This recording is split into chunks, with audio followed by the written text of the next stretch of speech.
Start with President-elect Donald Trump. His choices for his cabinet are coming under increasing fire, possibly facing confirmation battles in the Republican-controlled Senate. We also have breaking news on his mass deportation plan. I want to go back to our chief White House correspondent, Mary Bruce at Mar-a-Lago. Good morning, Mary. Good morning again, George. Well, we know that Donald Trump ran as a disruptor, and his cabinet picks show that he intends to follow through on that promise if he can get them confirmed. President-elect Donald Trump Saturday at an Ultimate Fighting Championship event alongside controversial members of his new team. As this morning, Trump is gearing up for his own fight to get his cabinet picks confirmed. These are disruptors.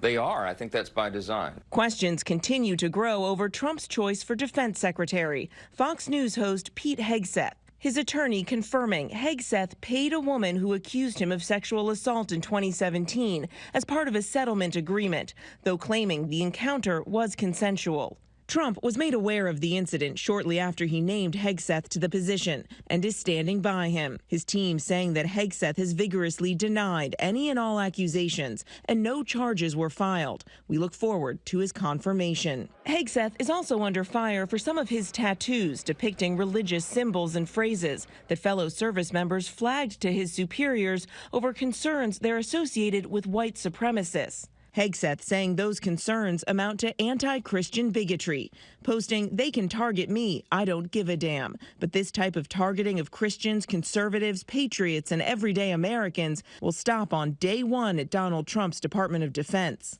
And this morning, a growing number of Republican senators are demanding to see the House Ethics Committee report into Trump's choice for Attorney General, former Congressman Matt Gaetz. I believe the Senate should have access to that. While the Justice Department declined to pursue any charges, the bipartisan committee had been investigating Gaetz for allegations of sexual misconduct and illicit drug use. Sources tell ABC News a woman testified he had sex with her when she was only 17, something Gaetz has denied, as well as the drug claims. In a statement, Gaetz saying these allegations are invented and would constitute false testimony to Congress. This false smear following a 3-year criminal investigation should be viewed with great skepticism. But the investigation ended when Gaetz abruptly resigned from Congress last week, hours after Trump tapped him to be his attorney general. At the time, House Speaker Mike Johnson was non-committal on whether the committee's report should be released. But now It should not come out. And why? Because Matt Gaetz resigned from Congress. He is no longer a member. the speaker there by Trump's side at the fight this weekend. So too was his pick for Energy Secretary, Chris Wright, one of the nation's top fracking CEOs. Wright has fiercely criticized the existence of a climate crisis. There is no climate crisis, and we're not in the midst of an energy transition either. Wright, who has no government experience, has argued the impacts of climate change are overblown. But scientists agree humans are causing global warming and climate change.